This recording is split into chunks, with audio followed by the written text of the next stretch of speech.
अच्छा जी, so we have started with HLS। इस पर 2 वीक्स हम लगा चुके हैं, दिस इज़ 3rd वीक।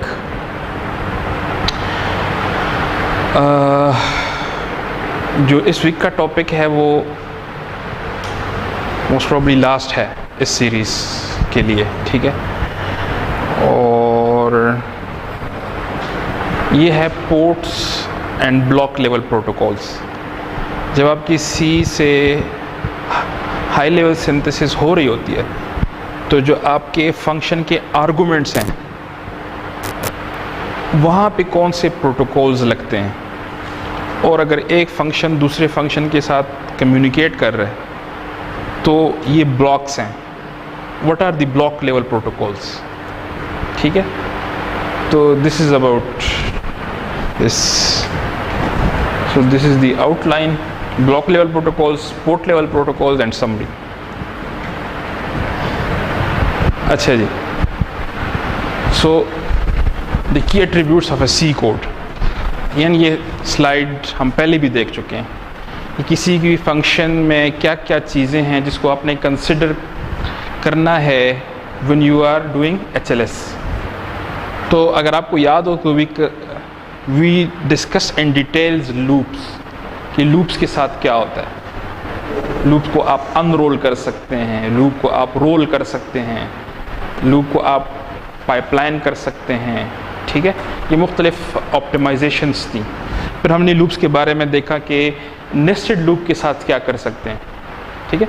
ये सारा कुछ इस सीरीज़ में पहले गुजर चुका है and these are quite important, ठीक है, जिसके बारे में आपसे पूछा जा सकता है कि लूप्स के साथ आप क्या कुछ कर सकते हैं और इस ऑप्टिमाइजेशन का क्या एक्सपेक्टेड रिज़ल्ट है, इस ऑप्टिमाइजेशन का क्या एक्सपेक्टेड रिज़ल्ट है, ठीक है।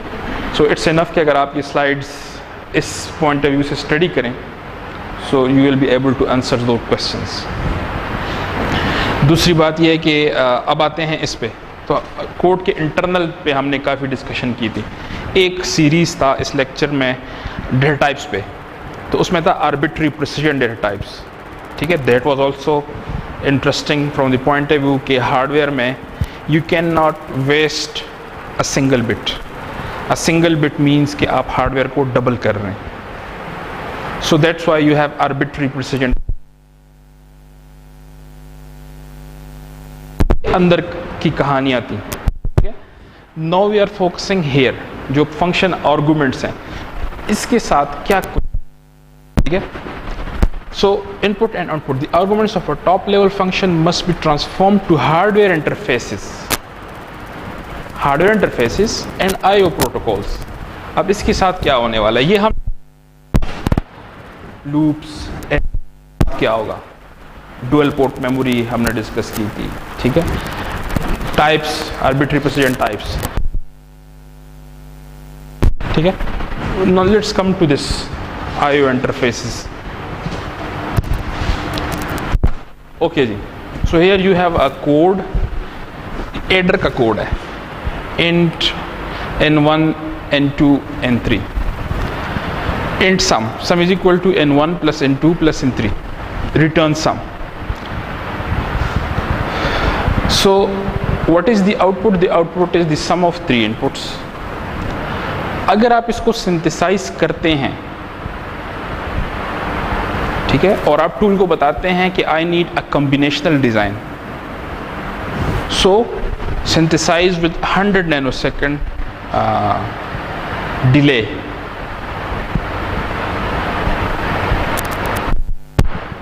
क्लॉक नहीं,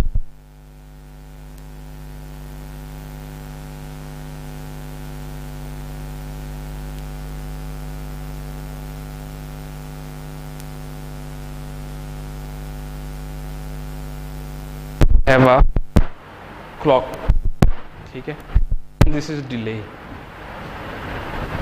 so you get and this L port AP underscore return। तो रिटर्न से क्या बनता है, AP underscore return। No handshakes are required or created in this example। So कोई हैंडशेक सिग्नल्स यहाँ पे नहीं है। आगे हम देखेंगे कि HLS बहुत सारे सिग्नल्स हैंडशेकिंग के लिए बनाते हैं, ठीक है।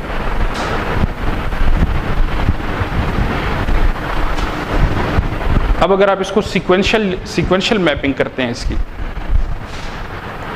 the same adder is now synthesized with a 3 nanosecond clock. A design node takes more than 1 cycle to compute.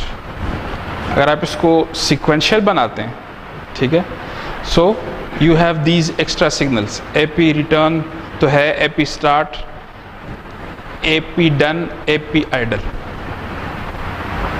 So by default, block level handshake signals are added. ये start, done, idle.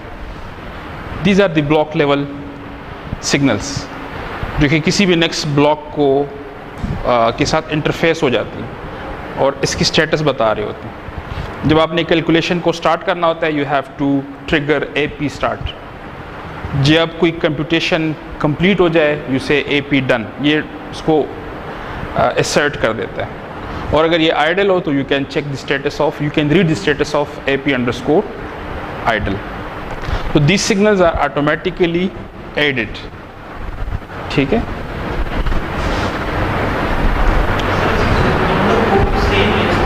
Options, directives, what you want the tool to map it, because उसका दोनों बन सकते हैं। अगर आप sequential बनना चाहते हैं तो वो रजिस्टर्स ऐड कर देगा IOs पे, या मे बी कि वो पाइपलाइन कर दे अंदर, ठीक है। Vivado HLS has 4 types of IOs. कितने टाइप्स हैं? 4. Data ports created by the original top level C functions. तो एक आपके फंक्शन के वो आर्गुमेंट्स जो कि डेटा के साथ डील करते हैं। IO protocol signals added at the block level, जैसे AP underscore start, AP underscore idle, AP underscore done. These are block level protocols. IO protocol signals added at the port level, जो individual ports हैं। For example, in 1 एक port था, in 2 एक port था, तो ये भी हो सकता है कि इस पे भी कुछ सिग्नल्स ऐड हो सकते हैं सिंक्रोनाइजेशन के लिए, ठीक है। And IO protocol signal added externally as IP interfaces, ठीक है। और कोई IP इंटरफेसेस मसलन DDR से में कुछ उठाना है या कुछ और, तो उन IPs के साथ डील करने के लिए एक्सटर्नल इंटरफेसेस, ठीक है। These are the function. तो ये इसकी एक्सप्लेनेशन है, ठीक है। ये इन 4 की एक्सप्लेनेशन है कि क्या क्या इसका मतलब है। ओके, सो अब उसकी डिटेल्स हैं, वो वही adder example, basic ports. Clocks are added to all sequential RTL blocks. So AP underscore clock, AP underscore reset, AP underscore clock enable. 3 चीज़ें हैं जो क्लॉक के साथ डील कर रही हैं, क्लॉक, रीसेट और क्लॉक एनेबल, ठीक है। Reset added to all sequential block, ठीक है। अच्छा, ये क्लॉक एनेबल दिस में भी ऑप्शनल, ठीक है। So these are the basic ports.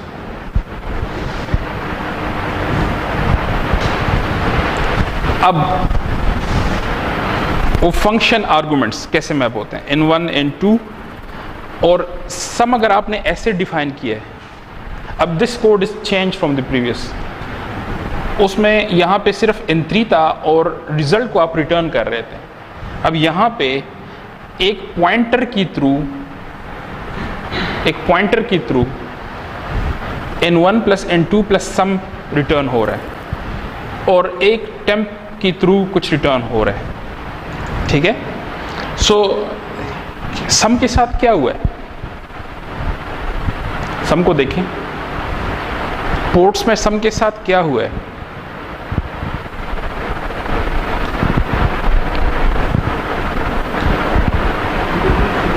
Ji, so it is converted into sum underscore data in and sum underscore data out. Why is it? Pointer को उसने 2 में क्यों कन्वर्ट किया? Pointer is, it's like pointer is an in and an out at the same time. जी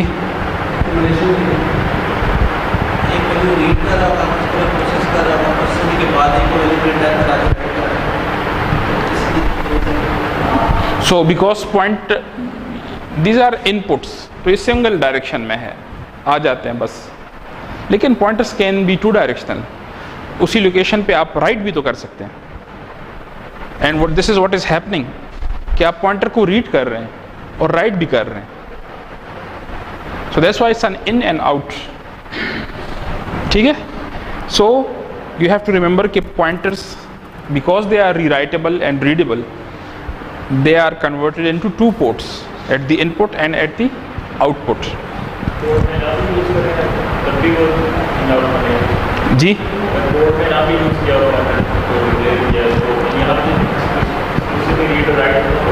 हाँ, I think कि फिर भी होगा, but you have to check, but I think कि होगा, ऐसे ही होगा कि पोर्ट्स होंगे लेकिन जब आप यूज़ नहीं कर रहे तो वो अनयूज्ड रह जाएंगे, या मे बी कि उसको टूल ऑप्टिमाइज कर ले। It is something that has to be checked.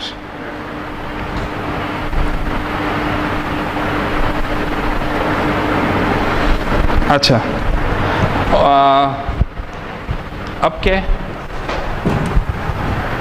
Block level protocols, वो जो पहले गुजरी थी, तो ये वाले क्या थे, अब वो कैटेगरीज, ये वाले थे बेसिक पोर्ट्स थे, ये वाले जो थे ये आपके फंक्शन के पोर्ट्स थे, यानी डेटा पोर्ट्स थे, और ये वाले अब क्या हैं, किसकी एक्सप्लेनेशन है, ब्लॉक लेवल।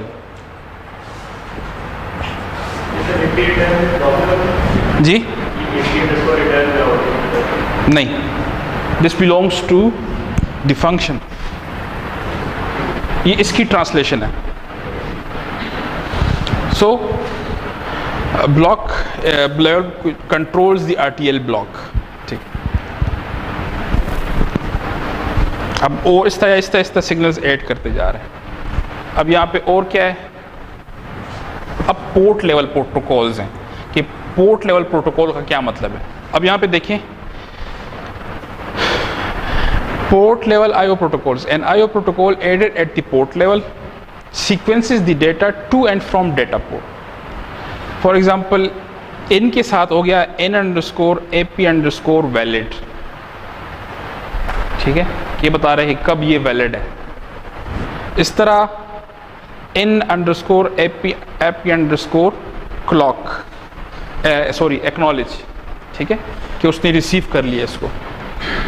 इस तरह n_mt_n ये कोई और स्टेटस सिग्नल है n2 से रिलेटेड। इस तरह some request full, some response empty, ये सारे स्टेटस किस्म के सिग्नल्स हैं जो कि प्रोवाइडर है उसके डेटा को के वैलिडेशन के लिए या एक्नॉलेजमेंट के लिए या उसके मुख्तलिफ स्टेटसेस के लिए ऐड होते हैं। ठीक है, so these are the port level protocols. ये कुछ टूल की पिक्चर है, समरी है कि उसने क्या कुछ ऐड किया है। ठीक है, तो जब भी आप ट्रांसलेट करेंगे ना तो ये मुख्तलिफ कैटेगरीज हैं जो टूल ऐड करेगा। अच्छा, वो आखिरी वाला है, 4 टाइप्स थे ना, data, block level, port level और एक्सटर्नल। ये एक्सटर्नल है, आईपी अडाप्टर्स।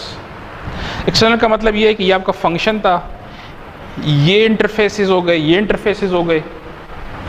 ये जो चौथा वाला है ये यहाँ पे हैं, दीज आर एडाप्टर्स। तो इमेजिन कि this is your P core, your IP core. ये जो एडाप्टर्स हैं ये इंटरफेसेस हैं एक्सआई स्ट्रीम के साथ या एक्सआई 4 के साथ। एक्सआई फुल इंटरफेस है ये, और या ये एक्सआई लाइट है। एक्सआई बस के साथ जो बस एडाप्टर्स हैं वो भी आपको ये ऐड करके दे सकते हैं, आपने सिर्फ स्पेसिफाई करना है। ठीक है, तो आपको जो आपसे मैंने कस्टम आईपी बनवाया है वो असाइनमेंट अगर आप लोगों ने को याद हो तो उसमें क्या होता है कि बस सिग्नल्स ऐड होते हैं। एक्सक्यूज मी,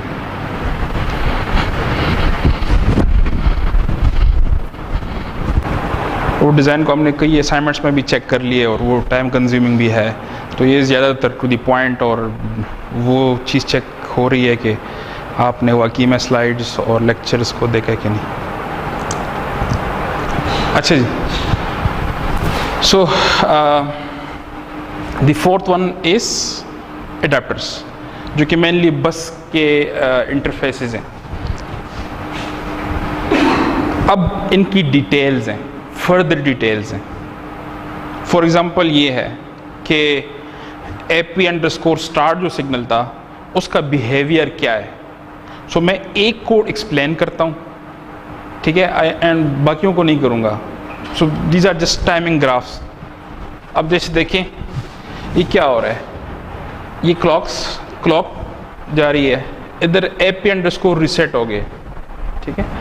AP_reset के बाद एक सिग्नल है AP_start, उसके बाद आइडल ख़त्म हो गया है, ठीक है। स्टार्ट के बाद सर्किट ने खुद बता दिया कि अब मैं आइडल नहीं रहा, एक साइकिल बाद, स्टार्ट के एक साइकिल बाद, उसके बाद काम शुरू है।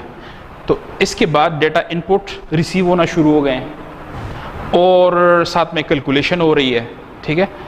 और जब कैलकुलेशन कंप्लीट होती है तो AP डन असर्ट होता है और साथ में रिटर्न। तो this is like the timing behaviour, इसको आप पढ़ सकते हैं, ठीक। This is like the internal detail कि वो कैसे, उसकी टाइमिंग कैसे वो हो रही है जी। ये तो सिर्फ क्लॉक के साथ उसका, हाँ क्लॉक के साथ है ना, all the signal are synchronized to the clock, ठीक है। तो ये मैं इसको स्किप कर रहा हूँ बाकी चीज़ों को। फिर ये एक इम्पॉर्टेंट चीज़ है, एक और प्रोटोकॉल है, अगेन जो आपसे पूछा सकते हैं वो इस तरह की चीज़ें हैं।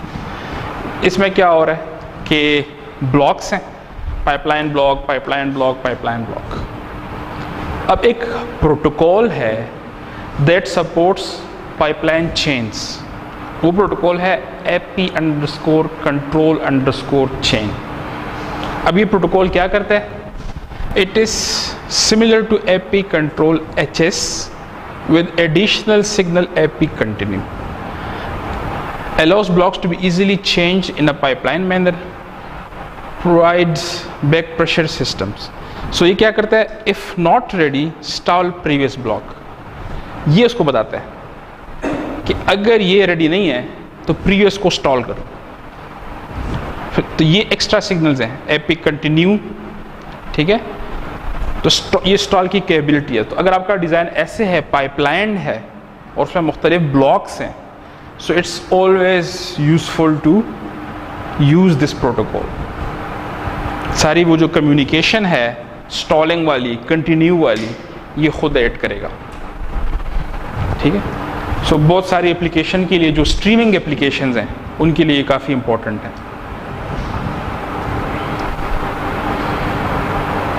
सही है।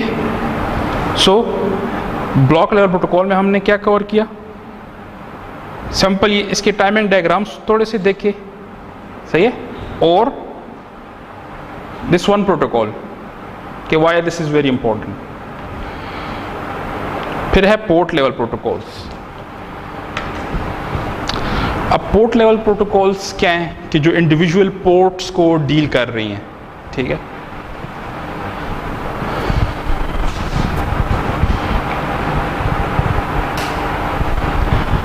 allows upstream and downstream blocks to synchronize with other data ports. The type of protocol depends on the type of C port, ठीक है। तो किस किस्म का पोर्ट है ये उस पर डिपेंड कर रहा है। Pass by value scalar, pass by reference और पॉइंटर, ठीक है। पास बाय रेफरेंस एरेस, इन पे डिपेंड करता है कि ये इसमें से कौन सी किस्म है, उस लिहाज से पोर्ट लेवल प्रोटोकॉल्स ऐड होते हैं, ठीक है ना। सी में आपको पता है कि आप बाय रेफरेंस कर सकते हैं, बाय वैल्यू कर सकते हैं, बाय पॉइंटर कर सकते हैं, तो मुख्तलिफ तरीके हैं। फिर स्केलर है कि वेक्टर है, ये सारी चीज़ें, तो उसकी डिटेल्स हैं, सही है। सो फॉर एग्ज़ाम्पल एक जो इसमें पोर्ट है sum is a pointer which is written read and written, so it's an in out port. अब ये पूरी इसकी वो है क्या कहते हैं कैटेगराइजेशन है. So these are the interface protocols, मुख्तलिफ इंटरफेस प्रोटोकॉल्स हैं. These are the types, argument type, scalar है, एरे है, पॉइंटर है या रेफरेंस है, और HLS स्ट्रीमिंग है. ठीक है. So the port for sum can be any of these types.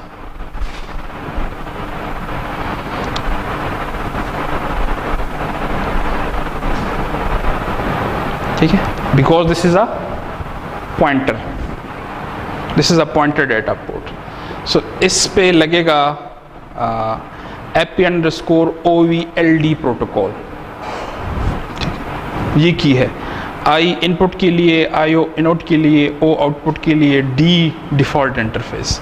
So the default क्या है इस कैटेगरी का? डिफ़ॉल्ट ये है AP_OVLD. तो अगर आपने पॉइंटर लगाया है, so by default it will be translated to AP_OVLD protocol interface type. ठीक है. हर एक कैटेगरी के लिए डिफ़ॉल्ट बताया हुआ है. सो ये पॉइंटर्स के लिए ये ठीक. और बाकी जी जी इंटरफेस टाइप का मतलब है कौन से प्रोटोकॉल्स यहाँ पे लग सकते हैं. जैसे पॉइंटर एक आर्गूमेंट टाइप है, तो इस आर्गूमेंट टाइप के लिए एक इंटरफेस टाइप है. ठीक है. वो इंटरफेस टाइप पे फिर प्रोटोकॉल्स हैं. पॉइंटर के लिए प्रोटोकॉल्स हैं, स्केलर्स के लिए प्रोटोकॉल्स हैं. ठीक है. एरेस के लिए प्रोटोकॉल्स हैं. तो in different type of arguments के डील करने के लिए इंटरफेस टाइप प्लस प्रोटोकॉल्स. सही है. सो ये एक है. So this is the default one. और डिफ़ॉल्ट से अगर आपने चेंज करना है तो वो डिफरेंट ऑप्शंस हैं कि AP_acknowledge ऐड हो सकता है, AP_VLD ऐड हो सकता है, AP_HS जो कि मैं भी की स्ट्रीमिंग है, AP_HSS स्ट्रीमिंग इंटरफेस कि अगर पॉइंटर कहीं से स्ट्रीम होके आ रहा है रियल टाइम में. ठीक है.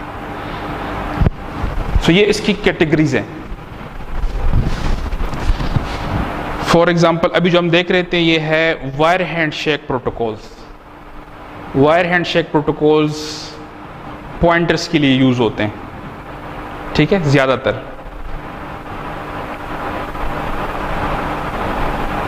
जब वो देखें, जब वो IO हों,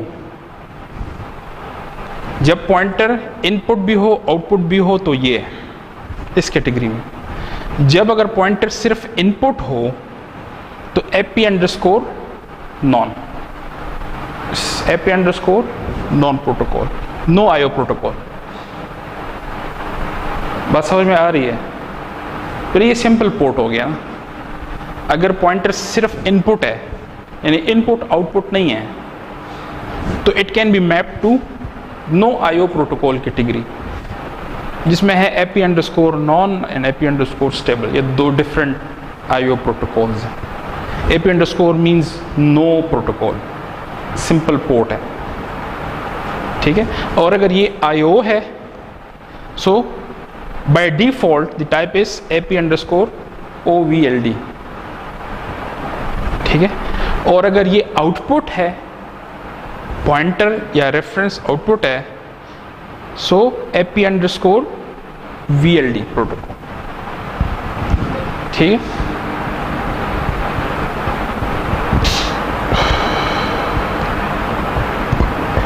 सो दिस इज ऑल्सो, मतलब आपको पता होना चाहिए कि कौन कौन से प्रोटोकॉल कैटेगरीज हैं.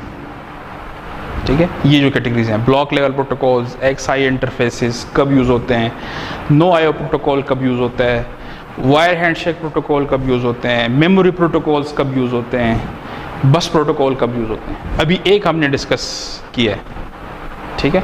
अब ज़रूरी नहीं है कि आपको एग्जैक्टली इसके टाइमिंग्स और इसके टाइमिंग्स और सारा कुछ पता हो, but at least you should know कि ये इस कैटेगरी का प्रोटोकॉल है जब आप इस तरह यूज़ करेंगे। For example you can be asked कि ये, या आपको एक कोड दिया जा सकता है जिसमें पॉइंटर है लेकिन that is only use as input, और उससे पूछा जाए कि जी बताएं इसमें कौन सा प्रोटोकॉल लगेगा, कौन सी प्रोटोकॉल कैटेगरी है, तो यू हैव टू टेल के जी protocol is AP_non and the category is no IO protocol is required। ठीक है, नहीं लेकिन ऐसे नहीं करने पड़ेंगे ना।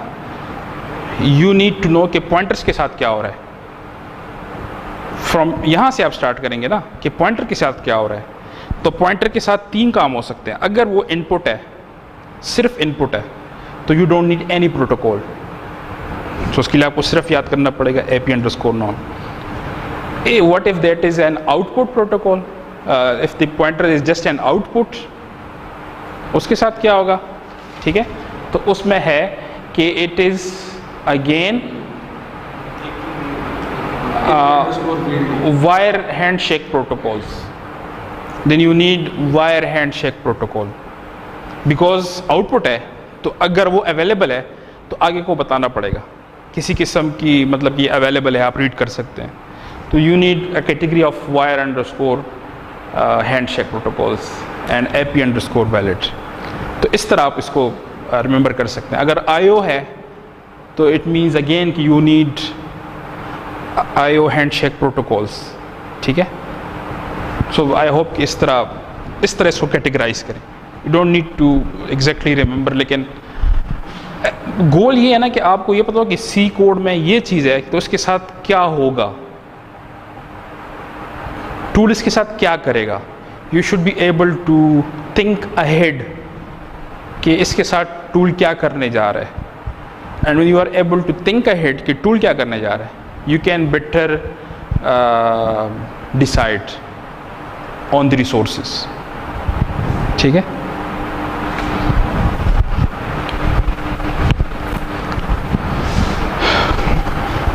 अच्छा ये वो डिफ़ॉल्ट IO प्रोटोकॉल्स हैं।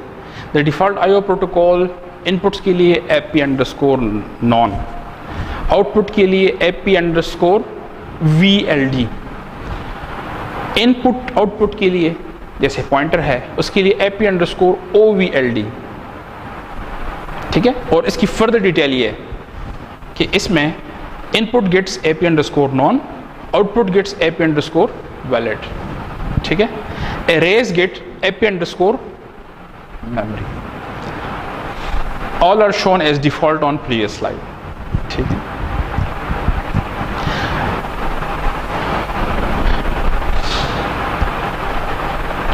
no protocol for input ports अगर ये है तो they should be held stable for the entire transaction।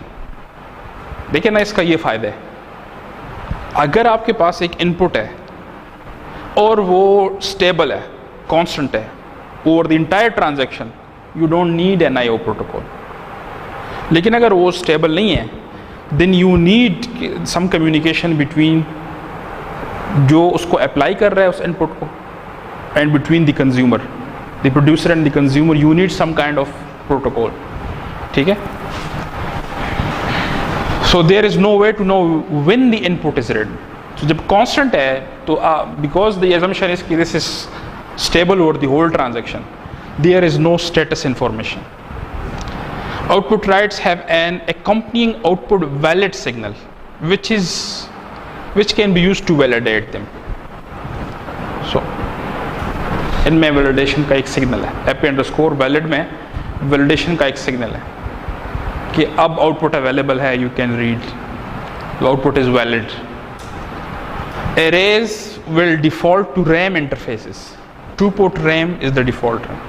Arrays हैं तो they will go to AP_memory।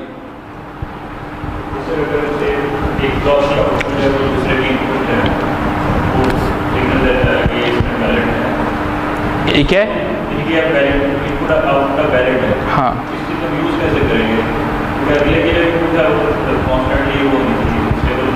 नहीं ना, मतलब अगर एक स्ट्रीमिंग सिस्टम है, उसमें तो आप ये नहीं कह सकते ना कि this should be stable over the entire transaction. अगर आप किसी कांस्टेंट प्रोड्यूसर से डेटा रीड कर रहे हैं फिर तो ठीक है, you don't need NIO protocol. लेकिन अगर वो चीज़ों को लेके और उसको आगे कर रहे हैं, देन यू नो कि नीड टू नो कि इस इनपुट के लिए कब आउटपुट वैलिड है। आपको नहीं रखना पड़ेगा, ये खुद रखता है। You just need to know कि यू नीड दोस कैपेबिलिटीज़। अगर आप मैप कर रहे हैं टू समथिंग लाइक जिसमें आपका इनपुट चेंज हो रहा है, ठीक है, तो you need to tell this tool कि जी आप इसको नो IO प्रोटोकॉल मुझे नहीं चाहिए, मुझे चाहिए वो प्रोटोकॉल जिसमें कुछ ना कुछ वो हो, एक्नॉलेजमेंट हो, कुछ ना कुछ स्टेटस सिग्नल्स हो। अब वो डिपेंड करता है कि फिर वो स्केलर पोर्ट है कि वेक्टर पोर्ट है कि पॉइंटर है कि एरे है, उस लिहाज से डिफरेंट कैटेगरीज हैं। इसके लिए फिर जो फंक्शन होगा उसके ऊपर ऑप्शन स्पेसिफाई करेंगे, इस तरह से प्रोसेस करेंगे। हाँ, तो जैसे ये इधर है ना, आपको हर एक इनपुट के लिए, जैसे यहाँ पे है ये टूल में, ये DCT का इनपुट है। अब आपको ऑप्शन दे रहा है, इसके साथ आप क्या करना चाहते हैं। ये आपको मुख्तलिफ ऑप्शन दे रहा है कि आप इस पर क्या एक्टिवेट करना चाहते हैं, कौन सा प्रोटोकॉल एक्टिवेट करना चाहते हैं। So you need to know कि आप क्या चाहिए। हर बस पे, हर input can be a single bit और मल्टीपल बिट, हर वेक्टर पे।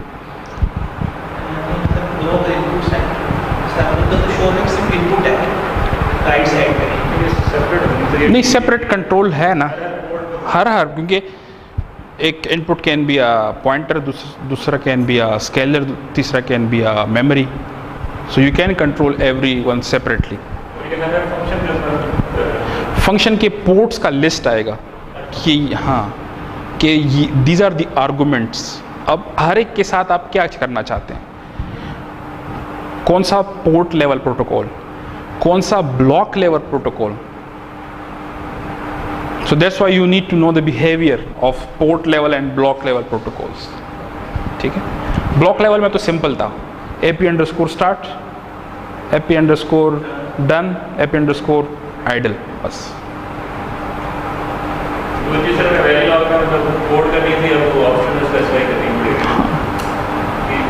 हाँ, वो जो आपको मैंने असाइनमेंट 2 सारी करवाई थी, वो ये सिंपल क्लिक से कर देगा कि आप सिर्फ उसको बता दें आई नीड IP अडेप्टर्स।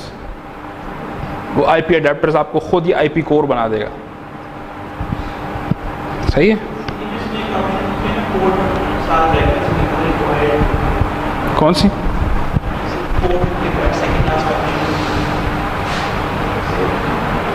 ये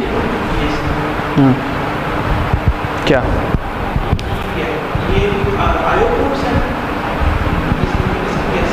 हाँ, IO पोर्ट्स की बात हो रही है ना।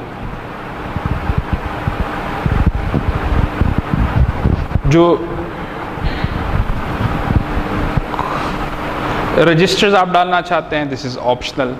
ठीक है, बंडल करना चाहते हैं डिफरेंट पोर्ट्स को, कि आप एक बंडल बना दें। संभव आपके पास डिफरेंट पोर्ट्स हैं, लेकिन आप उसका बंडल बना के उस पर एक पोर्ट लेवल प्रोटोकॉल या बंडल क्या कहते हैं, एक पोर्ट लेवल प्रोटोकॉल अप्लाई करना चाहते हैं, तो you can make a bundle. ठीक है,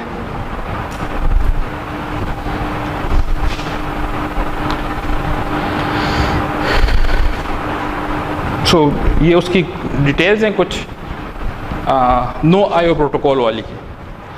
AP_null the default protocol type for input ports. इसकी क्या प्रॉपर्टी है? Protocol AP_null means that no additional protocol signals are added. The port will be implemented as just as a data port. ठीक है, other ports can be specified as AP_null। यानी input के अलावा आप दूसरों को भी कर सकते हैं except arrays which must be RAM और FIFO।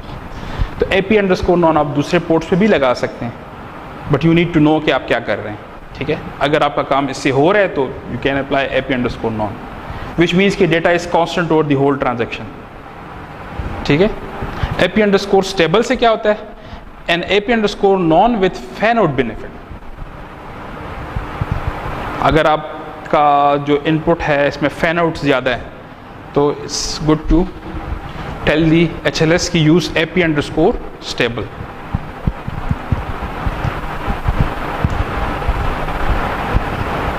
ठीक है। तो बस सिंपल इसमें ये फ़र्क है कि एक हाई फैन आउट के लिए और एक नहीं है।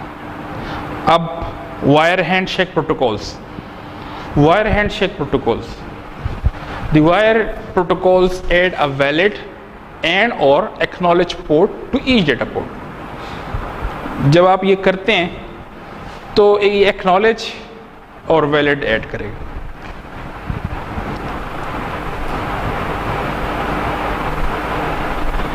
So AP underscore ECK an additional acknowledgement port, AP underscore valid an additional valid port, AP underscore OVLD an additional valid port to an output। ठीक है। और AP underscore HS adds both, adds what, adds acknowledge and valid। ठीक है। और purpose क्या है, output control signals are used to inform other blocks, data has been read at the input by this block, acknowledge, data is valid at the output, valid, the other block must accept the control signal। ठीक है। input control signal used to inform this block, the output data has been read by the consumer तो acknowledge करेगा, the input from the producer is valid तो valid करेगा। This block will stall while waiting for input controls। तो जब तक ये valid नहीं है तो अगला ब्लॉक स्टॉल करेगा, जब वो valid होगा तब उसको रीड किया जाएगा। ठीक है ना।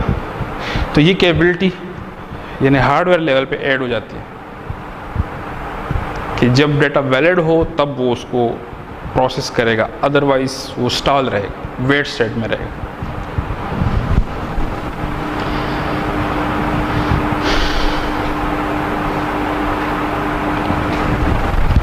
अच्छा, तो वो जो एडर है उसके अच्छा एडर नहीं, ये कुछ वो है, wire protocols are all directives of AP underscore HS। तो वायर प्रोटोकॉल जितनी भी हैं ये AP अंडरस्कोर HS जो कि स्ट्रीमिंग है, इसके डायरेक्टिव्स हैं। So inputs arguments which are only read, the valid is input port indicating when to read, acknowledgement is an output indicating it was read। जब read होगा तो it will be acknowledged।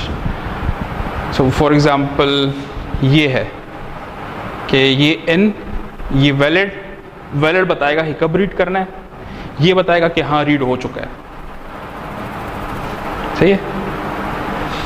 ये बताएगा कि कब रीड करना है, इससे रीड होगा, ये बताएगा कि हाँ रीड हो चुका है।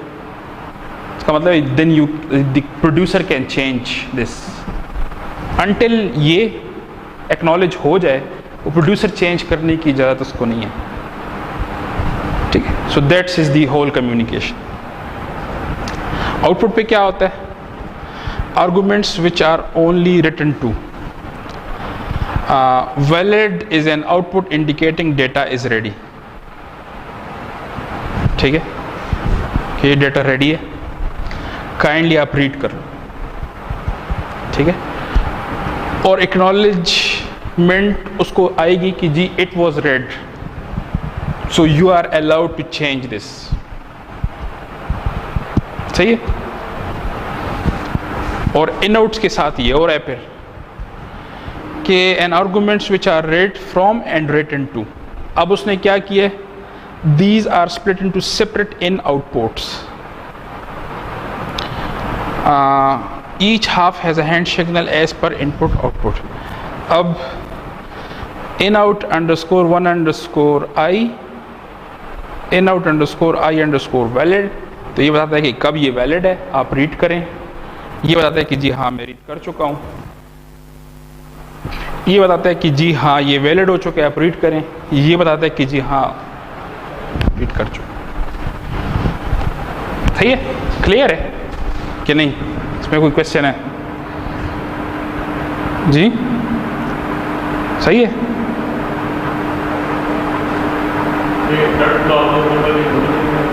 जी हाँ, because they are input output ports. Pointers के साथ ये होगा, वो जो पॉइंटर्स जो रीड और राइटेबल हैं उनके साथ ये तीसरे वाला सिनेरियो ये होगा। तो ये अगेन मैं इसको स्किप कर रहा हूँ। फिर ये कुछ और हैंडशेक प्रोटोकॉल्स हैं।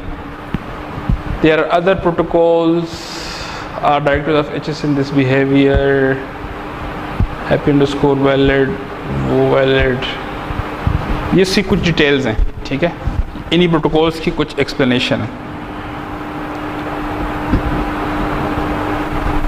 इसी तरह आप रजिस्टर्स भी ऐड कर सकते हैं। अब आते हैं, तो हमने क्या कौन सी कैटेगरी डिस्कस की? नो आईओ प्रोटोकॉल डिस्कस किया फॉर स्टेबल। ठीक है, और अगर फैन आउट ज़्यादा है तो AP underscore stable, AP underscore non, AP underscore stable. फिर वायर हैंड शेक में क्या किया? उसके सिग्नल्स कौन कौन से हो गए? AP underscore acknowledge, AP underscore valid, AP underscore OVLD और एपी अंडरस्कोर HS, जो कि मेन है इस कैटेगरी में, जिसके ये सब डायरेक्टिव्स। अब है मेमोरी। मेमोरी के साथ क्या हो रहा है? Memory protocols are inferred, can be inferred from array and pointer arguments। सही है। अब पॉइंटर के साथ क्या हो रहा है? दो काम हो रहे हैं। जो पिछला वाला था वो स्ट्रीमिंग था, जब पॉइंटर को आप स्ट्रीम करके मैप करते हैं। लेकिन अगर आपको याद हो तो हम किसी भी एरे को पॉइंटर से एक्सेस कर सकते हैं।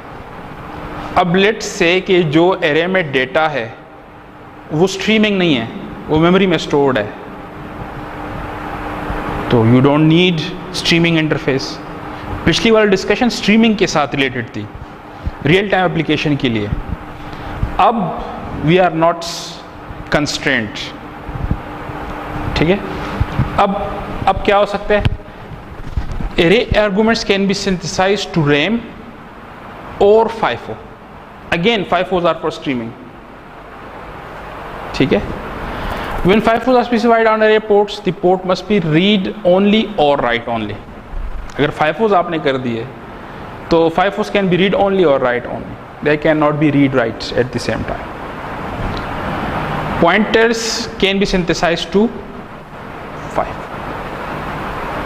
ठीक है, RAM ports supports arbitrary/random access. RAM में random access आप कर सकते हैं। random access का क्या मतलब है? ये लोकेशन और इसके बाद नेक्स्ट नहीं, 10th, this is random access. May be implemented with dual port RAMs to increase the bandwidth. So this we discussed. Requires 2 cycles access. Generate address देते हैं, फिर data. FIFO ports require read and writes to sequential/streaming. Always use standard FIFO, single port. जो और types हैं they are not recommended. अगर FIFO की कुछ और टाइप्स हैं वो they are not recommended. So single port, either read or write. Single cycle for both read and write. So single cycle access है compared to port. अब RAM ports के साथ क्या होता है? Created by protocol AP underscore memory. Given an array specified on the interface. For example, अगर ऐसे है ND depth, तो उसके साथ ये होगा, RAM बनेगा. Ports are generated for data address control. Example shows a single port RAM. A dual port resource will result in dual port interface. ये single port है.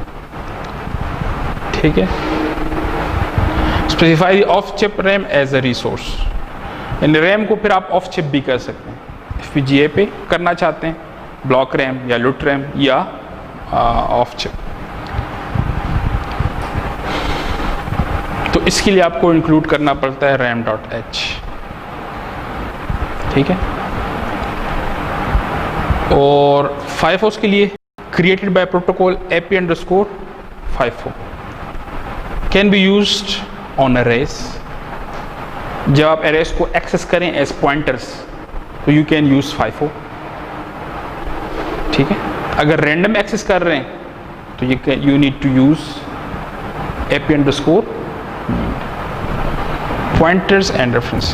Standard read/write full/empty ports generated, तो empty, full, read, write, ठीक है। इसमें है कोई question?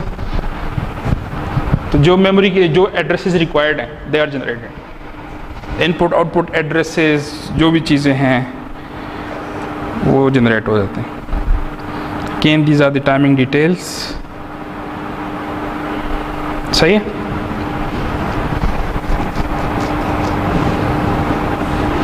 सो इसमें आप देखिए ना, AP_50 is the default for streaming, और मेमोरी के लिए इनपुट है आउटपुट है जो भी है AP_memory। सो दो मेन प्रोटोकॉल्स, AP_memory, AP_50।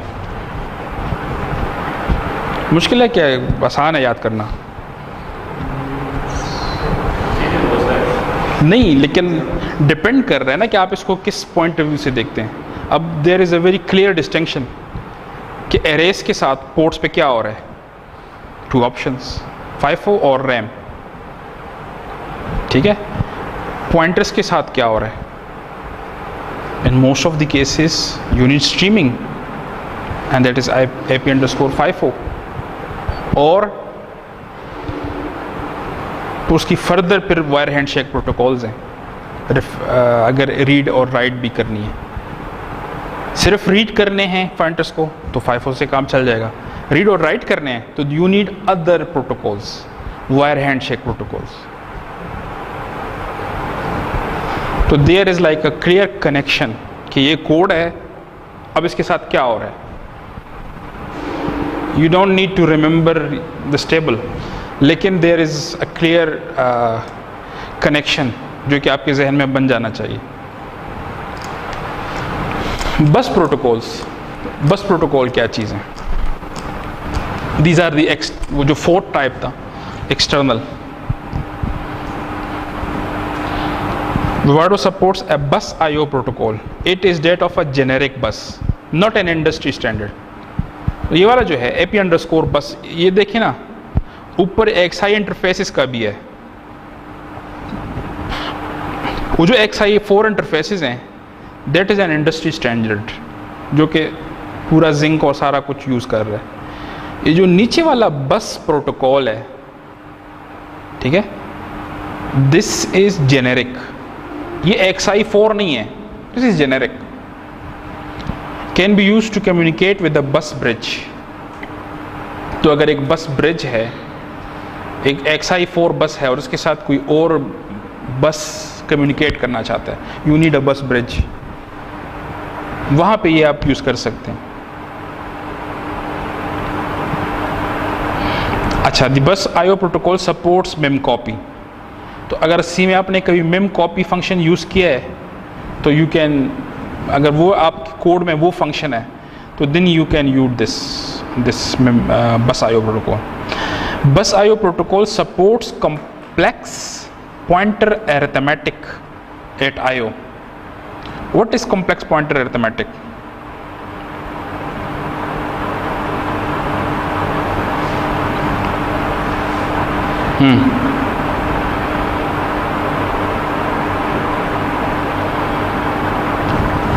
हाँ, पॉइंटर अरिथमेटिक जानते हैं? ये चीज़ें याद है?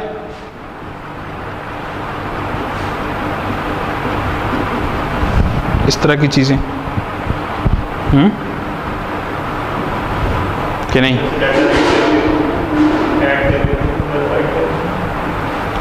पॉइंटर को मूव करते हैं। हाँ, point complex pointer operation means के पॉइंटर के एड्रेस में, पॉइंटर जिस चीज़ को पॉइंट कर रहे हैं उसमें, दिस और ये सारा कुछ, this means these operations are called pointer arithmetics.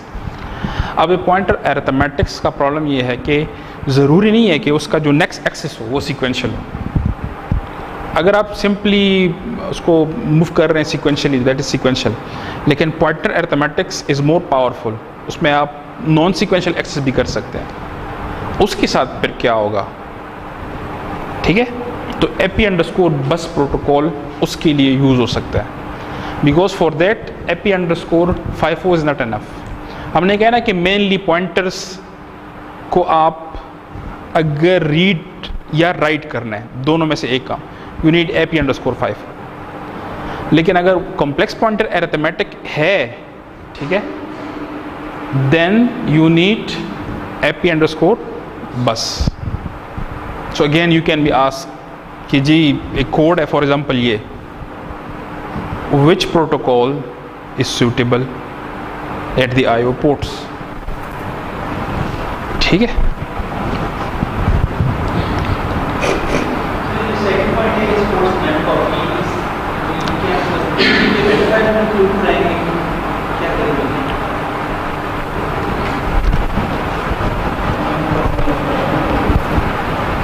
किस चीज़ का हेडर फाइल?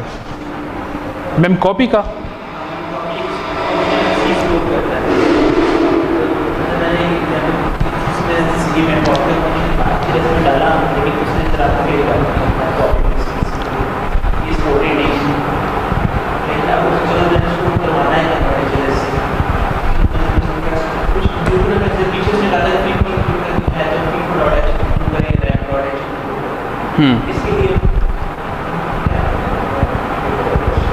AP_bus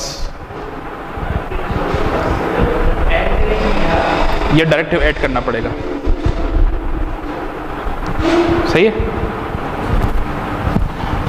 ये जो प्रोटोकॉल है बस IO प्रोटोकॉल, ये ऐड करना पड़ेगा, and obviously you need to have to let the compiler know कि मेम कॉपी है क्या, विच मीन्स कि इसका जो हेडर फाइल है वो इंक्लूड करना ही है। एक कंपाइलर को पता होना चाहिए कि मेम कॉपी की डिफिनेशन क्या है। अगर उसको कॉपी को, उसको हेडर फाइल को फाइंड नहीं कर रहा तो फिर भी फेल होगा।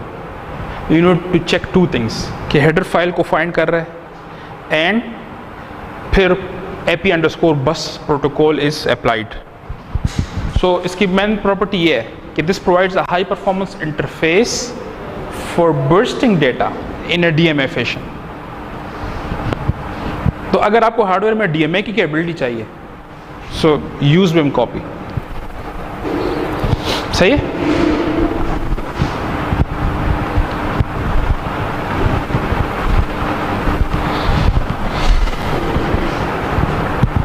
स्टैंडर्ड एंड बस मोड्स, अब वो AP_bus की बात हो रही है। Standard mode, each access to the bus results and the request then a read और राइट। स्टैंडर्ड मोड में क्या है कि बस पे आप पहले रिक्वेस्ट करते हैं, उसके बाद it is followed by a read और write. Multiple read and write can be performed in a single transaction. Single read and write in standard mode,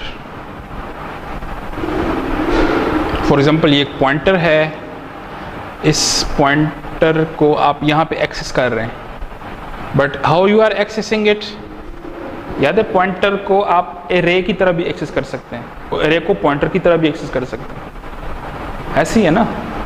pointer and array accesses are equivalent, ठीक है। So here you have a single read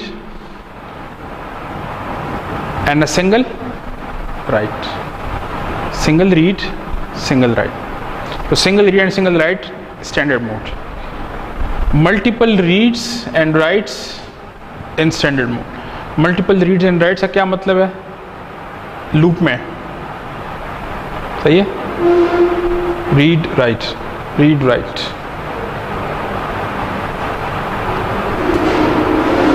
so this is access as array, और ये वही code है but access as pointer. Do you see कि ये code और ये कोड एग्जैक्टली सेम है। कि नहीं? इधर देखें, d of I, this is the same thing as value of d plus I. Is this understandable or no? हाँ, ये तो क्लियर है ना? जब आप d लिखते हैं, d is the base address, तो आप कहते हैं कि बेस एड्रेस में ऐड करो एक स्ट्राइड। अगर आप कहते हैं 0 तो मीन 0 स्ट्राइड ऐड करो। अगर आप कहते हैं 1 तो depending on the type of pointer, अगर वो इंटीजर है तो एड्रेस में 4 बाइट्स ऐड हो जाते हैं। 1 के लिए, 2 के लिए 2 times 4 बाइट्स, 8 बाइट्स। सो इस तरह आप पॉइंटर के थ्रू बेसिकली एरे के इंडेसेस पे जा रहे हैं, और जब उस इंडेस पे जाते हैं ना, उस एड्रेस पे, फिर आप कहते हैं कि उस एड्रेस से वैल्यू उठा के दो। This means value of this address. So this code is exactly the same as this. ठीक है, अब दिस इज बर्स्ट मोड। यहां पे देखिए, यहां पे क्या हो रहा है, वाइट फू इंट पॉइंटर डी, फिर आप कहते हैं int buff1 4 buff2 4, 2 buffer arrays हैं इंटीजर। इंट आई मेम कॉपी buff1 डी, ठीक है, 4 इंटू साइज ऑफ इंट। ये जो पॉइंटर आप इसको बता रहे हैं जो कहीं पे है, मे बी इसे इन डी रैम, वहां से 4 इंटीजर्स कॉपी करो बफर1 में। सही है? इसका मतलब है कि वो सारे जो है ना, वो बर्स्ट में अंदर ले आओ। जब अंदर ले आए फिर उस पर क्या करो, कोई कैलकुलेशन कर लो।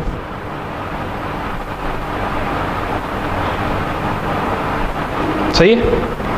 बफ1 की हर वैल्यू उठा के 3 - 1 इंडेक्स से वो इधर स्टोर कर दो, उल्टा स्टोर कर दो।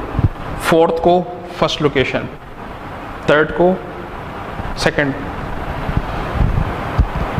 फिर मेम कॉपी करो। अब दूसरी डायरेक्शन में है कि ये जो है इसको अब उधर डालिए। अगर ये इस तरह का कोड है, बर्स्ट में प्रोसेसिंग करनी है, तो दिस इज वेरी गुड। अगर आप इस पे प्रोटोकॉल स्पेसिफाई करते हैं AP_burst, so it will at the hardware level what will be used, something like DMA। अब DMA को यूज करना बहुत मुश्किल काम है अगर आप वेरलॉग लेवल पे यूज करें।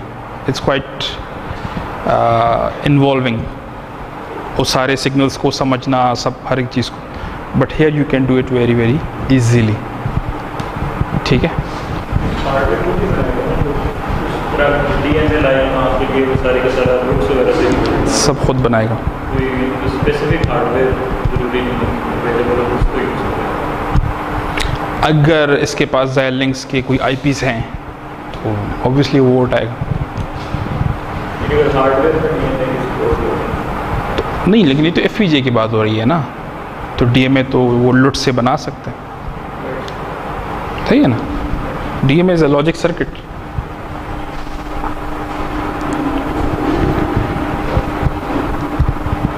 अब ये उसके इंटरनल सिग्नल्स हैं, तो I don't need to you to remember all these signals.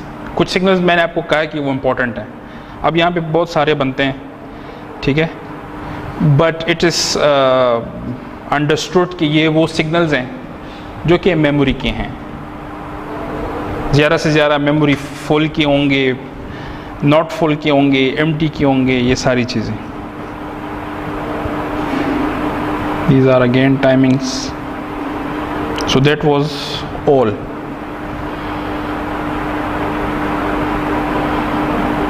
सही है? So this was all for blocks and port level protocols. सही है, क्लियर हो गया ना। अब ये आखिरी है, इसमें कुछ स्लाइड्स हैं, ये बेसिकली ऑप्टिमाइजेशंस हैं, ठीक है। सो कुछ डिटेल है,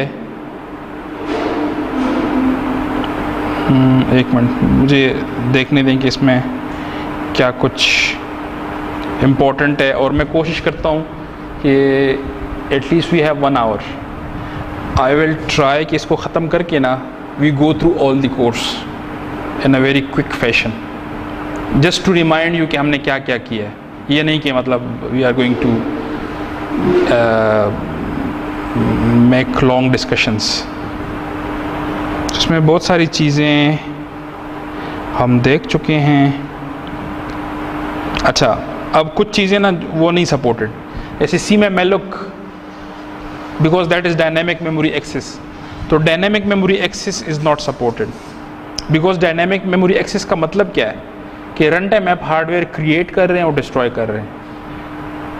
ऑल दो कि शायद in the future maybe using partial reconfiguration और something, maybe that is possible, but it is not possible yet.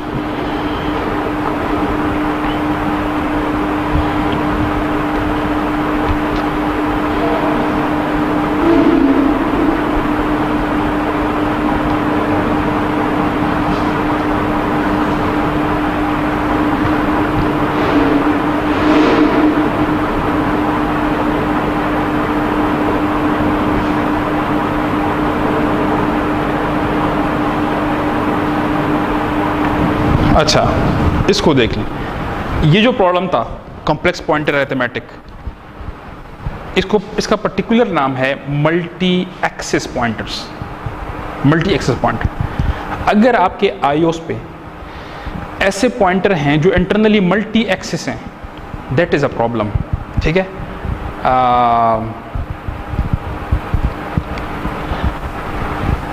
और समटाइम्स फॉर एग्जांपल अगर ये कोड है कि int54 एक पॉइंटर है d_o_d_i, अब ये एक कोड है, इसमें अब क्या हो रहा है कि d_i को रीड किया जा रहा है और यहाँ पे उसमें कुछ राइट किया जा रहा है, तो reading and writing and multiple times. So compiler will optimize is to 1 read and 1 write. अगर इस किस्म का कोड है तो compiler will optimize it to 1 read and 1 write, हालांकि लूप में मल्टीपल टाइम्स रीड और राइट हो रहा है। So Vivado chips will create design with 1 read and 1. To complicate matters further, if the condition is a complex, Vivado may not be able to optimize the access into 1.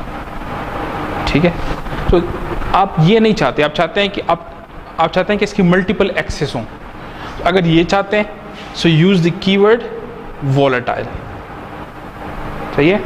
So compilers will not optimize the IO access. अगर आप इसको volatile रखते हैं, so compiler will not optimize the IO access, ठीक है। Will assume the pointer value may change, ठीक है, outside the scope of function and leave the accesses. For this design, Vivado HLS will create a design with 4 reads and 2 writes. 4 reads and 2 writes. क्यों? Right से पहले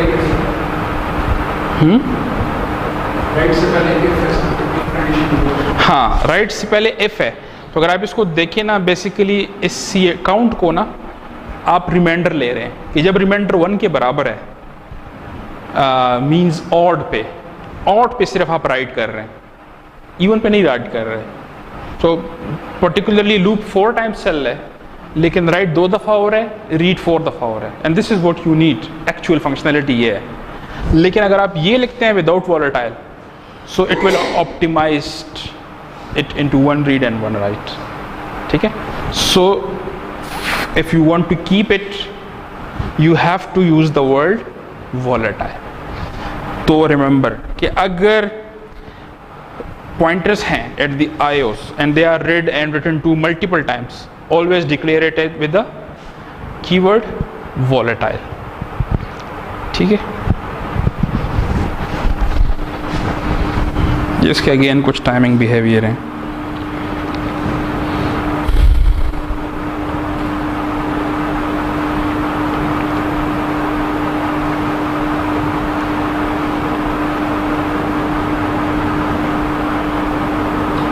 अच्छा, फिर इस तरह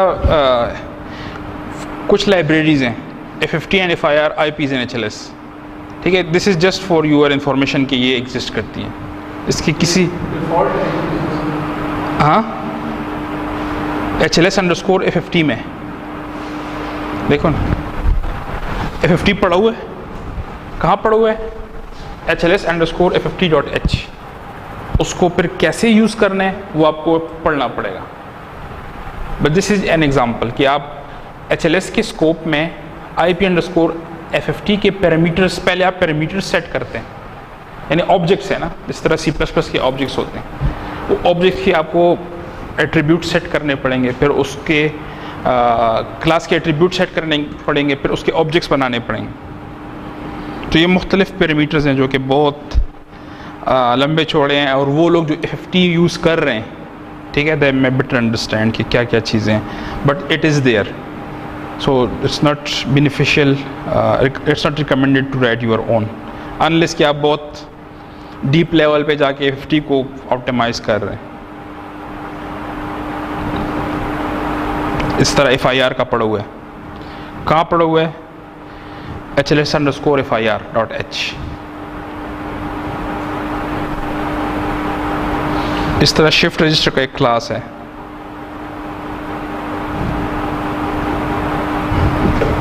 मेरी स्लाइड को देख लें। OpenCV भी जो है उसकी इक्विवेलेंट एक लाइब्रेरी है HLS में। तो जो भी फंक्शन आपको OpenCV में मिलेगा उसकी एक शेडो कॉपी यहाँ पे है, और all those shadow copies are सिंथेसाइजेबल।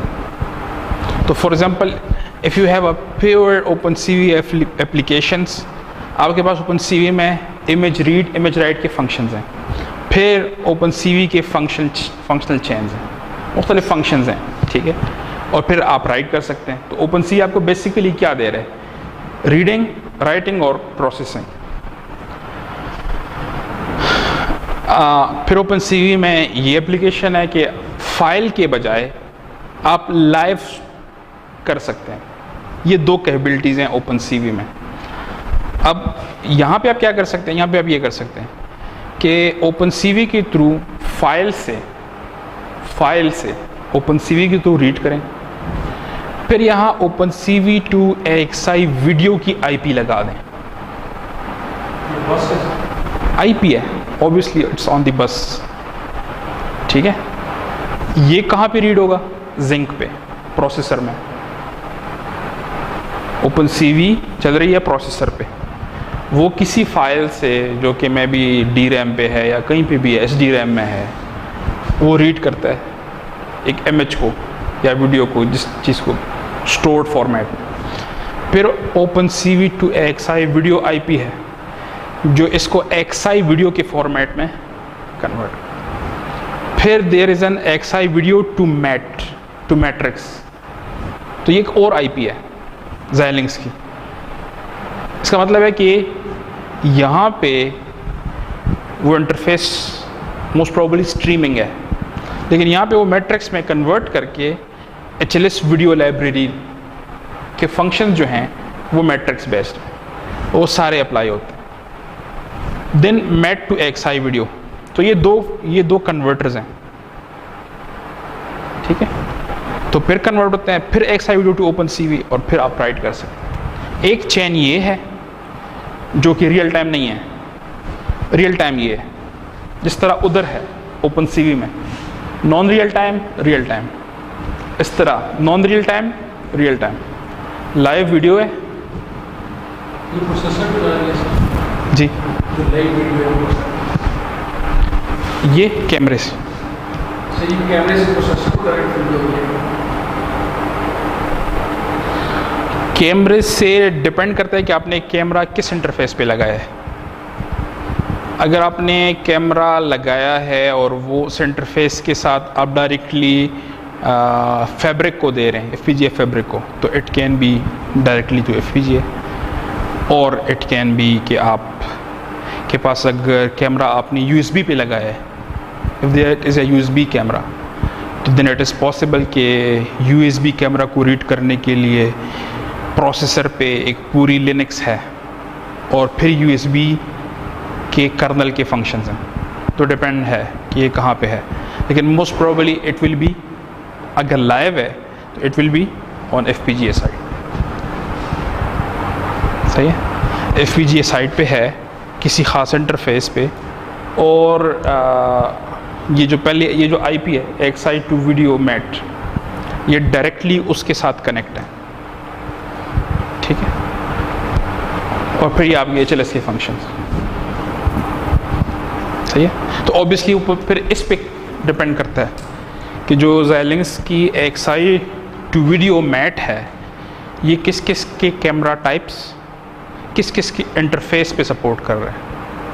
Obviously it will not be supporting all, सही। फिर ये उसकी कुछ और डिटेल्स हैं,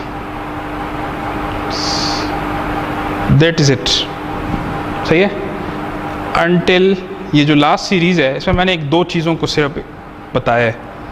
सो अगर मैं कहूँ तो 276 तक एक creating processor system is similar to Zynq के जो 1-2 लेक्चर थे, ठीक है। So this is the end of the course.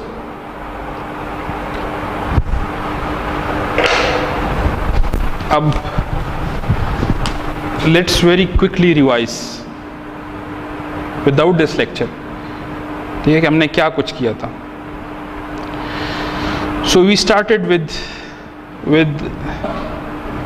FPGA architecture, ठीक है। हमने बड़े डिटेल में डिस्कस किया था कि FPGA आर्किटेक्चर क्या है। हमने ये भी डिस्कस किया था कि एक लुकअप टेबल से क्या कुछ बनता है, उससे मतलब लुट रैम कैसे बन सकता है, उससे शिफ्ट रजिस्टर कैसे बन सकता है, ठीक है, और लुकअप टेबल बेसिकली कैसे बनता है, ये सारी चीज़ें। फिर ये चीज़ डिस्कस किया था कि 6 इनपुट के अंदर 2 इनपुट लुकअप टेबल कैसे काम कर रहा है, सही है।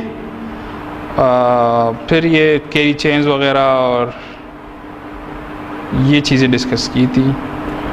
स्विच ये डिस्कस किए थे कि स्विच के क्या वो हैं, स्विच कैसे काम करता है, उसमें ट्रांजिस्टर्स कैसे अरेंज हैं,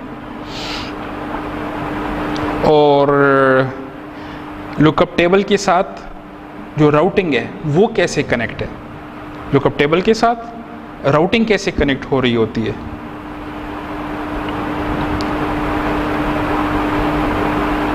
फिर ये डिस्कस किया था कि जो कॉन्फ़िगरेशन मेमोरी का आर्किटेक्चर क्या है। तो 2 चीज़ें हमने डिस्कस की थी बेसिकली, एक FPGA का लॉजिक आर्किटेक्चर क्या है और एक FPGA का कॉन्फ़िगरेशन आर्किटेक्चर क्या है। तो ये 2 चीज़ें आपको क्लियर होनी चाहिए। तो कॉन्फ़िगरेशन मेमोरी कैसे प्रोग्राम होती है, ये सारी चीज़ें। फिर हमने डिजिटल डिज़ाइन के बेसिक्स डिस्कस किए थे, ठीक है। बेसिकली इसमें विरला की इंट्रोडक्शन और मेन चीज़ उसमें ये कि कम्बिनेशनल लॉजिक को कैसे डिस्क्राइब करते हैं, सीक्वेंशियल लॉजिक को कैसे डिस्क्राइब करते हैं।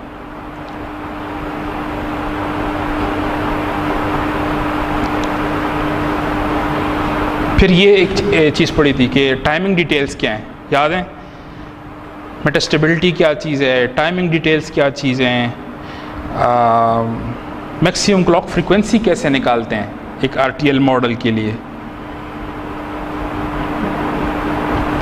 ये याद है ना, ये सही है। हाँ, T होल्ड, T सेटअप और इसकी मैक्सिमम क्लॉक फ्रीक्वेंसी क्या चीज़ है, कितनी है। फॉर एग्जांपल अगर ये डिज़ाइन है तो कितने फ्रीक्वेंसी पे ऑपरेट कर सकता है, ठीक है। ये सारी चीज़ें हमने बड़ी डिटेल में डिस्कस की थी, इस पे टाइम लगाया था। मेटास्टेबिलिटी को कैसे हैंडल करते हैं, फाइनाइट स्टेट मशीन्स पे काफ़ी टाइम लगाया, इस पर आपको असाइनमेंट भी दिए, ठीक है। फाइनाइट स्टेट मशीन के लिए कोड कैसे करते हैं। फिर हमने FSMD यानी finite state machines and data path, यानी जिसे आप माइक्रो प्रोग्राम स्टेट मशीन्स कहते हैं, ये आप अगर रोम के साथ करें तो you can change the content of ROM, ये जो एग्जांपल था, change the content of ROM, और उससे आप डिफरेंट FSMs चला सकते हैं एक ही डेटा पाथ पे। तो these are micro programmed state machines.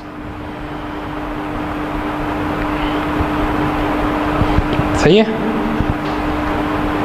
फिर हमने डिस्कस किए थे डिजिटल डिज़ाइन फॉर DSP। इसमें मेन फोकस क्या था? फ़िल्टर्स थे कि फ़िल्टर्स के साथ क्या कुछ हो रहा है। तो ऑन दी वन साइड हमने डिस्कस किए थे इसके अरिथमेटिक्स, मुख्तलिफ़ किस्म के अरिथमेटिक्स, फ्लोटिंग पॉइंट थे, फिक्स पॉइंट थे, फिर वो थे, क्या नाम था उसका, कैनोनिक साइन डिजिट थे, ठीक है। फिर मुख्तलिफ़ ऑप्टिमाइजेशंस थी जो कि एडर लेवल पे और मल्टीप्लायर लेवल पे अप्लाई होते हैं, ठीक है।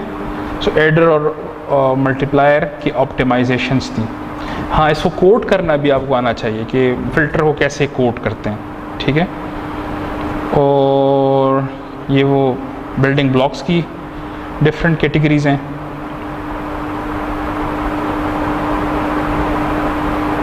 ठीक है, वॉल हिस्ट्री और साइन एक्सटेंशन वगैरह और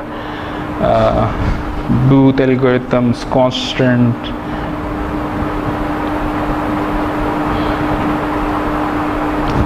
फिर ऑप्टिमाइजेशन टेक्निक्स थी कि रिटाइमिंग क्या है, पाइपलाइनिंग क्या है, डिले ट्रांसफ़र थ्योरम किस लिए यूज़ होता है और ये कैसे अप्लाई करते हैं।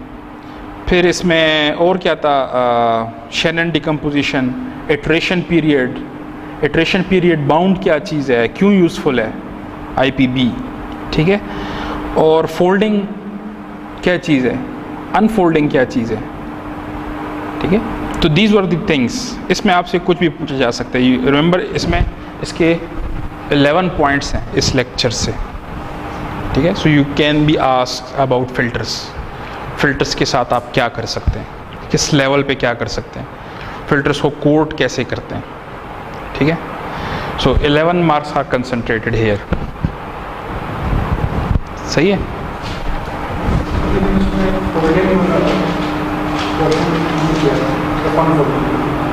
जी, सिर्फ अनफोल्डिंग की थी।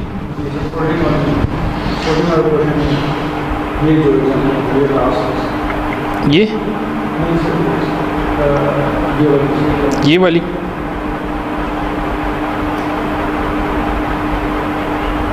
तो ठीक है, फोल्डिंग नहीं था तो ठीक है, फिर नहीं है। फिर मैंने रिमूव क्यों नहीं किया स्लाइड से?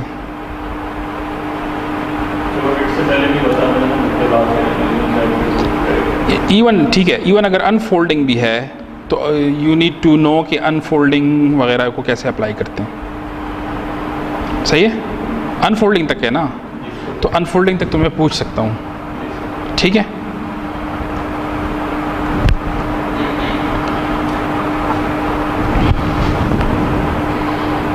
अच्छा, उसके बाद पार्शियल रिकन्फिगरेशन एंड मैनेजमेंट।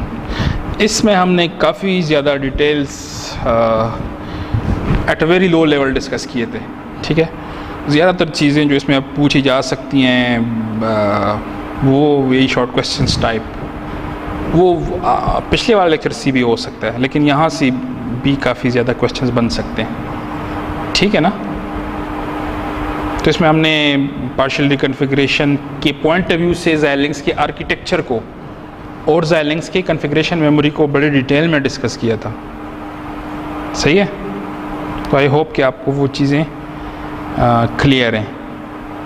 इस पर हमने टाइम लगाया है ऑलमोस्ट 2 वीक्स के 3 वीक्स, ठीक है। So then we started with this and इसमें बहुत, हाँ, design constraints was very important. इसमें मुख्तलिफ़ चीज़ें हमने डिस्कस की थी कि कैसे डील करना है इस सिनेरियो के साथ, कैसे डील करना है, डिकॉपलिंग लॉजिक क्या होता है, फ्रेम्स क्या होते हैं, ब्लैक बॉक्सेस क्या होते हैं, क्लॉक रीजन्स क्या होते हैं। फिर हमने जिंक आर्किटेक्चर को डिस्कस किया था, याद है। तो जिंक के अंदर क्या कुछ है, PS साइड पे क्या है, PL साइड पे क्या है, किस किस्म के बसेस यूज़ होते हैं, किस किस्म के पोर्ट्स हैं, हाई परफॉर्मेंस, कोहेरेंसी पोर्ट, आई कैप क्या चीज़ है, पी कैप क्या चीज़ है, ठीक है, जे टेक क्या चीज़ है, ये सारा कुछ। और आखिरी लेक्चर तो आज वाला था सीरीज़, यानी ये आखिरी जो सीरीज़ है इसके बारे में मैं तो बता चुका हूँ, लेकिन चलो वो अगर पहले वाले आपको नहीं याद तो उस पर आ जाते हैं। तो इसमें एक सीरीज़ था इंट्रोडक्शन पे, इसमें मेन दो कॉन्सेप्ट्स थे कि स्केजुलिंग क्या है और बाइंडिंग क्या है, ठीक है, और function hierarchy, top level hierarchy, फिर परफॉर्मेंस को कैसे इम्प्रूव करते हैं, data flow pipelining, function pipelining, ये सारा कुछ, लूप्स को के साथ क्या करते हैं, लूप मर्जिंग, रोलिंग, अनरोलिंग, थ्रूपुट को कैसे इम्प्रूव करते हैं, लेटेंसी को कैसे इम्प्रूव करते हैं, सही है। एरेस के साथ क्या होता है, एरे पार्टीशन क्या है, एरे शेपिंग क्या है, फिर डेटा टाइप्स, तो approx arbitrary precision data types क्या क्या हैं, ऐसी क्या क्या कैपेबिलिटीज़ हैं, क्यों यूज़फुल हैं, और उसके बाद क्या था, उसके बाद ये आज का लेक्चर, सही है। So this is all. Again इधर देखिए, पेपर का फॉर्मेट ऐसे है, क्वेश्चन 1 शॉर्ट आंसर्स हैं 15 पॉइंट्स के, जो कि पूरे कोर्स में से हो सकते हैं, ठीक है, बट एक्सपेक्ट के ज़्यादातर जो हैं वो मिड टर्म के बाद हैं, but there can be from before mid term, ठीक है। फिर डिजिटल डिज़ाइन फॉर DSP, और पर्टिकुलरली शायद इसको हमने मिड टर्म से पहले शुरू किया था, इससे पहले भी सारे मिड से पहले था, कुछ मिड के बाद नहीं किया था। फोल्डिंग करना था जो नहीं किया, बाकी सारा तो हम फोल्डिंग पहले कर अनफोल्डिंग तो पहले ही कर चुके थे। अच्छा, मैं ये समझ रहा था कि शायद इसमें से कुछ टॉपिक हमने मिड के बाद किए।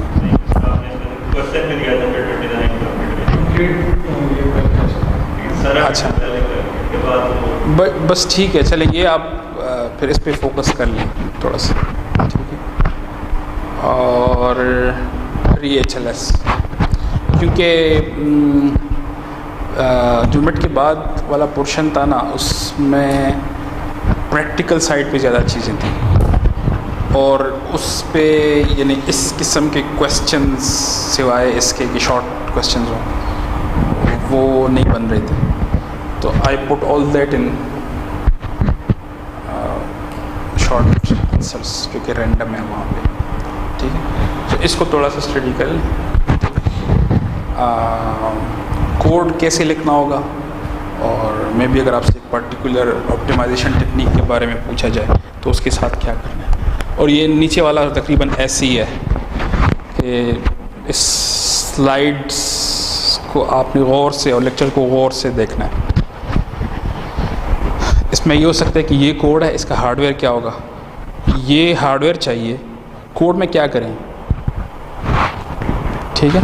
सो ऑब्वियसली इसमें बहुत ज़्यादा ऐसी चीज़ें हैं जो कि विदाउट लुकअप आप नहीं कर सकते, लेकिन उनके बारे में मैं नहीं पूछूंगा आपसे, वही चीज़ें पूछूंगा जो कि that should be in your memory over long period of time, इसका रट्टे से कोई ताल्लुक़ नहीं होगा, ठीक है।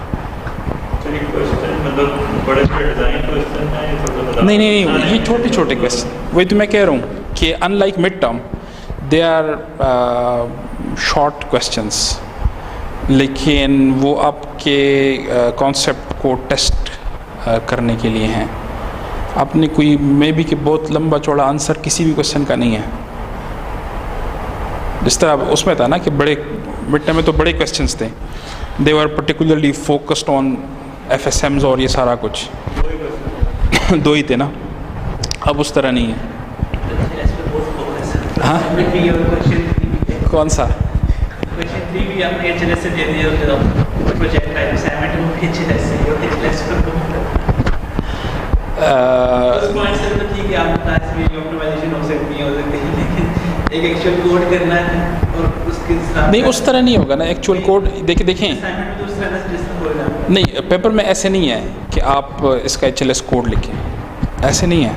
मोस्ट प्रोबेबली कोड गिवन है, यू नीड टू टेल के अब क्या हो रहा है इसके साथ। लेकिन इसमें आपने पता करता ना कोड तो कुछ चीज़ क्लियर होती है, जैसे आप असाइनमेंट करेंगे पेपर के बाद। नहीं, इसके तो मैंने एग्जांपल बता दिए हैं बहुत सारे। फॉर एग्ज़ाम्पल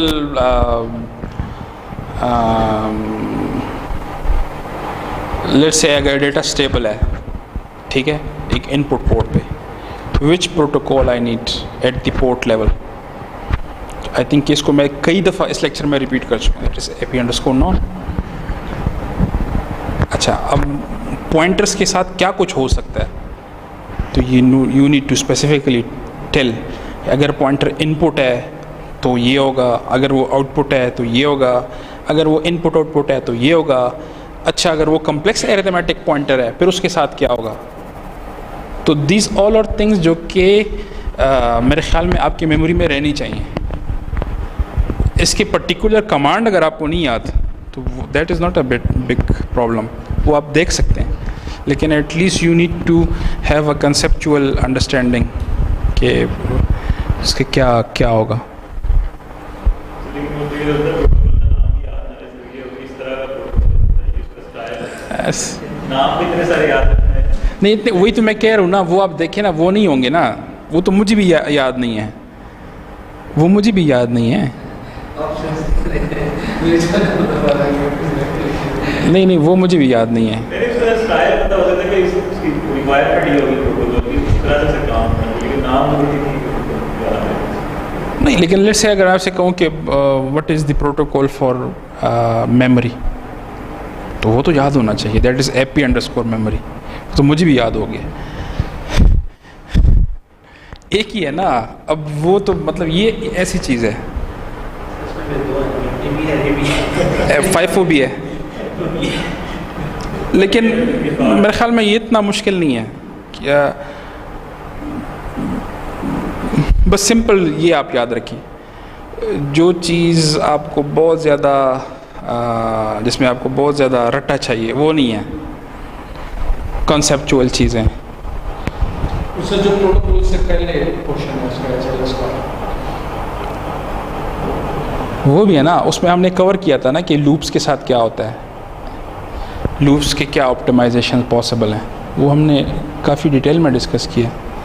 तो अगर आप वो देखें ना, लेक्चर्स, वीडियो लेक्चर्स देखें, जिस चीज़ में मैंने टाइम नहीं लगाया उसके बारे में पूछूंगा भी नहीं। फर्स्ट आई टोल्ड यू कि क्या मैं उनको रिमूव करूं स्लाइड से, तो आप में से किसी ने कहा नहीं, रिमूव करने की नहीं ज़रूरत, because this is a reference मैं भी किया कि आपको चाहिए हो तो फिर बाद में, ठीक है।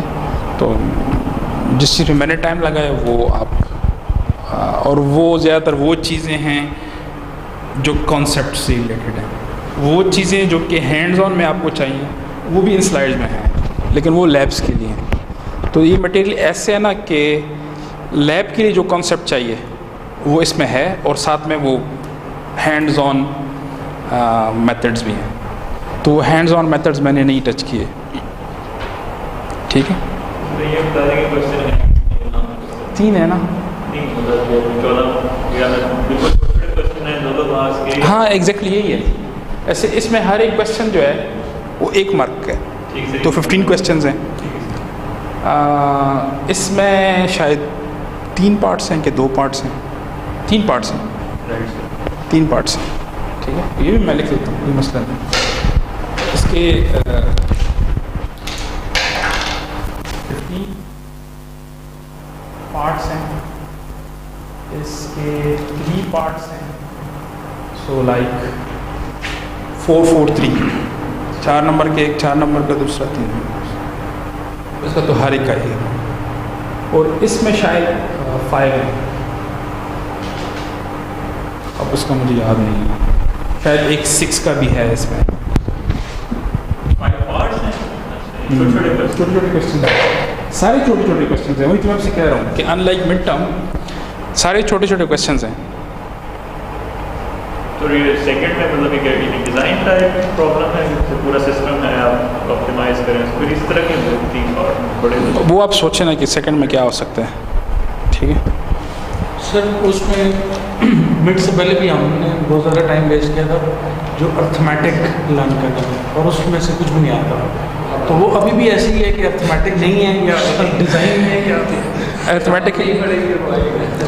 अर्थमेटिक अगर आएगा तो शॉर्ट क्वेश्चन बहुत से शॉर्ट क्वेश्चन कॉलेजेस हैं, वो साइन टू साइन वो सारा लेकिन डिज़ाइन कैसे डील करना है वो अगर आते हैं तो शॉर्ट क्वेश्चन में पॉसिबल है, लेकिन बेसिकली वो तो दैट वाज समथिंग कि वो यूज़ होता है फिल्टर डिज़ाइन में यानी ऑप्टिमाइजेशन में, तो दैट्स वाई वो था मिड टर्म में, लेकिन वो इनडायरेक्टली था। जी सर, वो सिर्फ CSD में कर रहे हैं। हाँ, तो ऑब्वियसली मतलब 20 मार्क्स का था तो उसमें क्या कुछ पूछा जा सकता था, यही पूछ सकता। और कुछ? अच्छा, तो ये हो गया ये पेपर के बारे में। फिर ये ग्रेडिंग क्राइटेरिया, असाइनमेंट 20%, 3 मैंने दिए ना, 2 दिए हैं, 2 आपने सबमिट किए, 1 रहता है जो मैंने आपके चॉइस पे छोड़ दिया है कि something you like using HLS। अब इसने मुझसे पूछा कि ये तो मिड टर्म फाइनल टर्म के बाद 10 दिन है, तो the complexity of problem is in your hand. आप वो प्रॉब्लम उठाएं जो 10 दिन में आप कर सकते हैं। You have to write a short report 4-5 pages का, जिसमें आप बताएं कि जी ये एल्गोरिथम है, ये ऑप्टिमाइजेशन है, ये इसका रिज़ल्ट है, ये ऑप्टिमाइजेशन है, ये इसका रिज़ल्ट है, कौन सा ऑप्टिमाइजेशन टेक्निक बेटर है दूसरे से, क्यों। ठीक है, सो 3 असाइनमेंट्स हो गए, 1 क्विज़ हुआ था, सही है। और मिड टर्म की 20% है, फाइनल टर्म की 40% है। ये ग्रेडिंग क्राइटेरिया, सही। और कोई क्वेश्चन? मुश्किल नहीं है, बस ये है कि आपको थोड़े सारे स्लाइड्स ना पढ़ने पड़ेंगे।